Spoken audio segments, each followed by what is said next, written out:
حکایات صحابہ میں سے ہے حضرت حنظلہ رضی اللہ تعالیٰ عنہ کی شہادت۔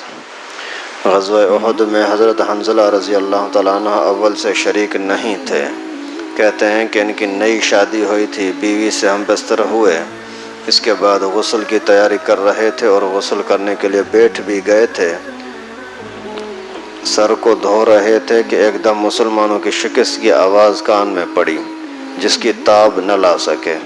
اسی حالت میں تلوار ہاتھ میں لی اور لڑائی کے میدان کی طرف بڑھتے چلے گئے اور کفار پر حملہ کیا، اور برابر بڑھتے ہی چلے گئے کہ اسی حالت میں شہید ہو گئے۔ چونکہ شہید کو اگر جنبی نہ ہو تو بغیر غسل کے دفن کیا جاتا ہے، اس لیے ان کو بھی اسی طرح کر دیا، مگر رسول اللہ صلی اللہ علیہ وسلم نے دیکھا کہ ملائکہ نے ان کو غسل دیا۔ حضور صلی اللہ علیہ وسلم نے صحابہ سے ملائکہ کے غسل دینے کا تذکرہ فرمایا۔ ابو سعید ساعدی رضی اللہ تعالیٰ عنہ فرماتے ہیں کہ میں نے رسول اللہ صلی اللہ علیہ وسلم کا یہ ارشاد سن کر حنظلہ کو جا کر کے دیکھا تو ان کے سر سے غسل کا پانی ٹپک رہا تھا۔ حضور صلی اللہ علیہ وسلم نے واپسی پر تحقیق فرمایا تو ان کے بغیر نہائے جانے کا قصہ معلوم ہوا۔ فائدہ یہ بھی کمال بہادری ہے، بہادر آدمی کو اپنے ارادے میں تاخیر کرنا دشوار ہوتا ہے، اس لیے اتنا انتظار بھی نہیں کیا کہ غسل پورا کر لیتے۔ آپ خود اندازہ کریں کہ نئی شادی ہے اور بیوی کو چھوڑنا کتنا مشکل ہے، اور ابھی اس کو نہانے کی بھی ضرورت ہے، لیکن یہ بھی گوارا نہیں ہے کہ نہانے میں بھی اگر ٹائم لگے گا تو مسلمانوں کے دفاع میں اتنی دیر کیوں کروں۔ اور پھر اللہ تعالیٰ کی طرف سے انعام اور اعزاز بھی اتنا ملا کہ دنیا میں ہی دکھا دیا کہ اللہ کے رحمت کے فرشتے آ کر کے اس کو غسل دے رہے ہیں۔ سبحان اللہ۔ اللہ تعالیٰ ہمیں بھی دین کی حفاظت کے لیے، مسلمانوں کی حفاظت کے لیے ہر طرح کی قربانی دینے کا جذبہ نصیب فرمائے۔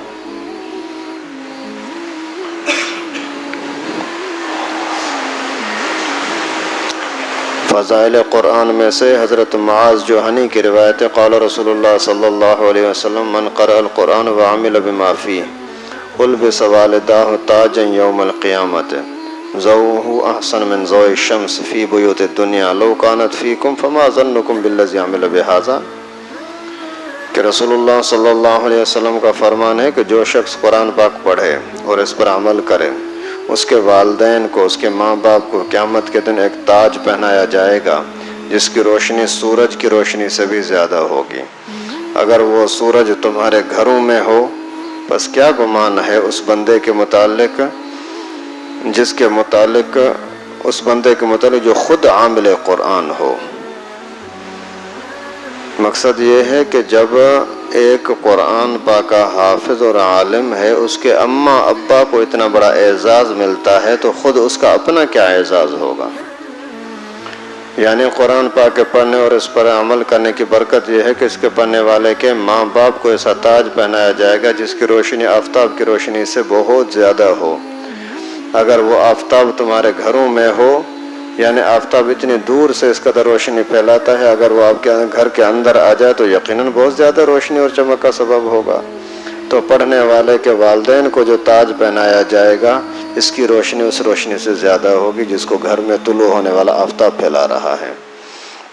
جبکہ والدین کے لیے یہ ذخیرہ ہے تو خود پڑھنے والے کے لیے اجر کا خود اندازہ کر لیا جائے کہ کس قدر وہ بڑا اجر ان کو ملے گا اور بڑے اجر کے حقدار ہوں گے، کہ جب اس کے طفیلیوں کا یہ حال ہے کہ تو خود اصل کا حال تو بدرجہ اولا ہی ہوگا۔ تو اس وجہ سے اگر کسی کا بچہ حافظ قرآن ہوا لیکن عامل کے ساتھ، حافظ بھی ہے عامل بھی، عمل بھی کر رہا ہے، تو سمجھو کہ اس سے بڑی کوئی خزانہ کسی اور کے پاس ہے ہی نہیں۔ سب سے بڑا خزانہ یہ ہے کہ آپ کا بچہ حافظ عمل والا بن جائے۔ تو جب حفظ بھی اللہ نے آپ کو حافظ بچہ بھی دے دیا اور آپ نے اس کی تربیت کے طور پر دین کے اندر جوڑے رکھا، یہ آپ کے لیے بہت بڑا انعام ہے۔ جب اللہ تعالیٰ نے آپ کے لیے اتنا بڑا اعزاز کا اور انعام کا اعلان کر دیا تو پھر ابھی لوگوں کی باتوں کی وجہ سے اپنے آپ کو ضائع کرنا یہ کوئی عقل مندی نہیں ہے۔ ایک بندے کے لیے اللہ کے نبی نے فرمایا کہ یہ اتنے بڑے اعزاز میں ہوگا قیامت کے دن، اس کو اگر کسی نے بولا کہ تو نے بچے کو کہاں چھوڑ دیا، تو نے بچے کو پڑھایا نہیں، اور تو نے اتنا پیسہ نہیں کمایا، اتنا گھر نہیں بنایا، ان باتوں میں نہ آئیں۔ کیوں کہ ان کا کوئی فائدہ نہیں ہے، جبکہ پیغمبر کریم نے آپ کو اعزاز بخشا، بتلایا، وہ بہت بڑا ہے۔ فضائل نماز میں سے حضرت عبادہ ابن صامت کی روایت ہے، قال اوصانی خلیلی رسول اللہ صلی اللہ علیہ وسلم بسبع خصال فقال لا تشركوا بالله شيئا وإن قطعتم أو حرقتم أو صلبتم ولا تتركوا الصلاة متعمدين فمن تركها متعمدا فقد خرج من الملة ولا تركبوا المعصية فإنها سخط الله ولا تشربوا الخمر فإنها رأس الخطايا كلها أو كما قال النبي صلی اللہ علیہ وسلم۔ کہ حضرت عبادہ فرماتے ہیں کہ مجھے میرے محبوب رسول اللہ صلی اللہ علیہ وسلم نے 7 نصیحتیں کی، جن میں سے 4 یہ ہیں۔ پہلا یہ کہ اللہ کے ساتھ کسی کو شریک نہ بنانا، اگرچہ تمہارے ٹکڑے ٹکڑے کر دیے جائیں یا تمہیں جلا دیا جائے یا تمہیں سولی پہ چڑھا دیا جائے، اللہ تعالیٰ کے ساتھ کسی کو شریک نہ ٹھہرانا، بھلے کٹ جاؤ۔ شریک ٹھہرانے کا مطلب یہ ہے کہ جو کام اللہ رب العالمین کا ہے وہ کسی اور کے لیے بولو کہ یہ کرتا ہے، یہ ہے شرک۔ اولاد دینے والا اللہ، کسی نے بولا کہ اولاد یہ دیتا ہے، غیر اللہ دیتا ہے، تو یہ مشرک ہے۔ نماز اور سجدہ صرف اللہ کے لیے، اگر قبر کو سجدہ کیا ہے تو یہ غیر اللہ کو سجدہ کر کے یہ مشرک بن گیا۔ اسی طریقے سے رزق روزی کا مالک اللہ ہے، اگر میں نے اس کی چاپلوسی چمچا گیری نہیں کی تو میری روزی ختم ہو جائے گی، یہ مشرک ہے۔ آج کل یہ جو پولیس والے ظلم کر رہے ہیں نا، ابھی کچھ دنوں سے سنا ہے کہ لیاری کے اندر اوپر گھر گرا رہے ہیں، بلڈنگیں گرا رہے ہیں۔ کیوں؟ اس لیے کہ ہمیں اوپر سے حکم ہے، اگر ہم حکم پورا نہیں کریں گے تو ہماری روزی کا سسٹم ہے، مسئلہ خراب ہو جائے گا اور ہماری نوکری چلی جائے گی۔ لعنت ہو تمہاری اسی ذہنیت پر، اس تمہاری سوچ پر، تم اپنی روٹی روزی کی وجہ سے اوروں کے اوپر اتنا بڑا ظلم کر رہے ہو۔ ابھی ایک جگہ پر ایک بلڈنگ کو گرانے کے لیے پولیس والے پہنچ گئے اور وہاں اداروں والے آ گئے کہ بھائی ہم اس کو گرائیں گے۔ انہوں نے مولانا نور الحق صاحب کو فون کیا تو مولانا نور الحق اسی ٹائم پر جا کر وہاں پہنچے، پولیس والوں کو بولا کیوں گرا رہے ہو؟ بولا یہ ریونیو والوں نے، پتہ نہیں کے ڈی اے والوں نے حکم دیا ہے، ایل ڈی اے نے حکم نامہ دکھاؤ۔ انہوں نے بولا عدالت کا حکم ہے۔ بولا مجھے اس بلڈنگ کے گرانے کا حکم دکھاؤ بس۔ تو انہوں نے بولا نہیں یہ سب اس کے اندر آ گئے۔ بولا نہیں کی بات نہیں چلے گی، سیدھا بتاؤ کسی غریب کے گھر کے اوپر تم حملہ کر رہے ہو، تمہیں شرم نہیں آتی؟ اور اللہ کے فضل و کرم سے ان سے مقابلہ کر کے بھگا دیا۔ باقاعدہ ایسے بھاگ رہے ہیں اور لوگ ان کے خلاف نعرے لگا رہے ہیں۔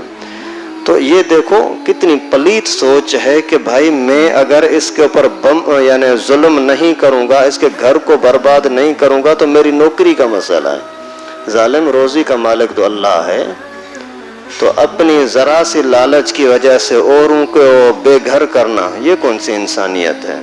تم گھر دیتے تو نہیں ہو، الٹا ظلم کرتے ہو۔ تو یہ شرک ہے کہ میری روزی کا مالک اللہ کے سوا کوئی اور ہے، اگر میں نے اس کی بات نہ مانی تو میری روزی ختم ہو جائے گی، یہ کھلم کھلا شرک ہے۔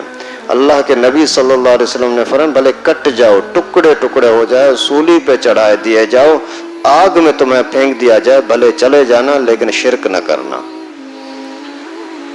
اور دوسری چیز یہ کہ جان بوجھ کر کے نماز نہ چھوڑنا۔ جو جان بوجھ کر نماز چھوڑ دیتا ہے وہ مذہب سے نکل جاتا ہے، وہ اسلام سے نکل جاتا ہے۔ آج کتنی جہالت کی بات ہے، کتنی افسوس کی بات ہے کہ باپ دیکھ رہا ہے کہ میرا بیٹا، نوجوان بالغ بیٹا نماز کے لیے نہیں آ رہا اور اس کو احساس نہیں ہے۔ بیوی ہے نماز نہیں پڑھ رہی، نماز کے ٹائم پر سوئی ہوئی ہے، ڈرامے دیکھ رہی ہے، موبائل چلا رہی ہے، اور اس باپ کو، شوہر کو احساس نہیں ہے کہ اس کو روک سکے۔ تو پھر یہ اللہ کے نبی فرما رہے ہیں تو اسلام سے نکل گیا اور لوگوں کو پرواہ ہی نہیں ہے۔ تیسرا یہ کہ اللہ تعالیٰ کی نافرمانی نہ کرنا، کہ اس سے اللہ تعالیٰ ناراض ہو جاتے ہیں۔ کوئی بھی ایسا کام جس کی وجہ سے اللہ ناراض ہوتے ہوں، اللہ کے رسول نے منع کیا ہو، ایسا کام کرنے کی وجہ سے اللہ تعالیٰ ناراض ہو جائیں گے۔ نافرمانی کی وجہ سے ناراض جب ہو گئے تو پھر تمہاری روزی کہاں سے آئے گی؟ جب تم اسی ٹکے کے افسروں سے ڈرتے ہو تو پھر اللہ سے کیوں نہیں ڈرتے، جس اللہ تعالیٰ نے تمہارے پیدا ہونے سے پہلے تمہارے لیے انتظام کیا، تم دنیا میں آئے بھی نہیں تھے اور تمہارے ماں کے پیٹ کے اندر بھی تمہاری خوراک کا انتظام کیا تھا۔ تو اس رب سے ڈرنے کا زیادہ حق ہے اور اس کے نافرمانی سے بچنا چاہیے۔ چوتھا یہ کہ شراب نہ پینا، کیونکہ سب خطاؤں کی جڑ ہے۔ نشہ جو ہے نا، یہ سب خطاؤں کی جڑ ہے۔ جو بندہ نشئی بن گیا ابھی اس کے اوپر کوئی بھروسہ نہیں ہے، یہ نہ چوری سے بچے گا، نہ ڈاکے سے بچے گا، نہ زنا سے بچے گا، نہ ظلم سے بچے گا، نہ اپنی عزت کی پرواہ، نہ دوسروں کی عزت کی پرواہ۔ اس وجہ سے نشائیوں سے اپنے آپ کو بچاؤ۔ کبھی کسی نشائی کا اگر اس کے اصلاح کر سکتے ہو، اصلاح کے ارادے سے اگر اس کے پیچھے پڑتے ہو تو ٹھیک ہے، لیکن اگر سمجھتے ہو کہ اصلاح میں آنے والا نہیں ہے تو چھوڑ دو۔ سندھی میں کہتے ہیں چھڈ منڈے کے واریاں میں لے تھڑے، تو یہاں بھی ایسا ہی ہے۔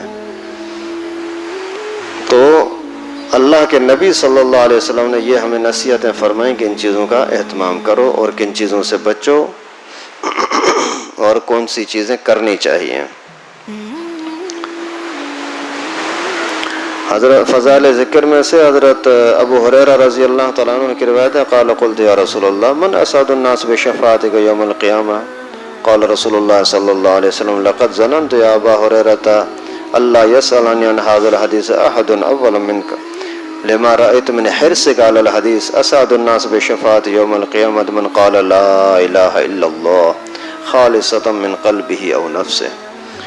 ابو ہریرہ رضی اللہ تعالیٰ عنہ فرماتے ہیں، ایک مرتبہ میں نے رسول اللہ صلی اللہ علیہ وسلم سے عرض کیا کہ آپ کی سفارش کا سب سے زیادہ نفع اٹھانے والا قیامت کے دن کون ہوگا؟ تو رسول اللہ صلی اللہ علیہ وسلم نے فرمایا مجھے احادیث پر تمہارے حرص دیکھ کر کے یہی گمان تھا کہ اس بات کو تم سے پہلے کوئی دوسرا نہیں پوچھے گا، کیونکہ تجھے حرص بہت ہے کہ میں یہ بھی علم حاصل کروں، یہ حدیث بھی پوچھ لوں، یہاں سے علم زیادہ حاصل کرنے کا تجھے شوق ہے نا، تو مجھے پہلے بھی اندازہ تھا کہ یہ سوال تو ہی کرے گا کہ سب سے زیادہ سعادت مند اور نفع اٹھانے والا میری سفارش کے ساتھ وہ شخص ہوگا جو دل کے خلوص کے ساتھ لا الہ الا اللہ کہے۔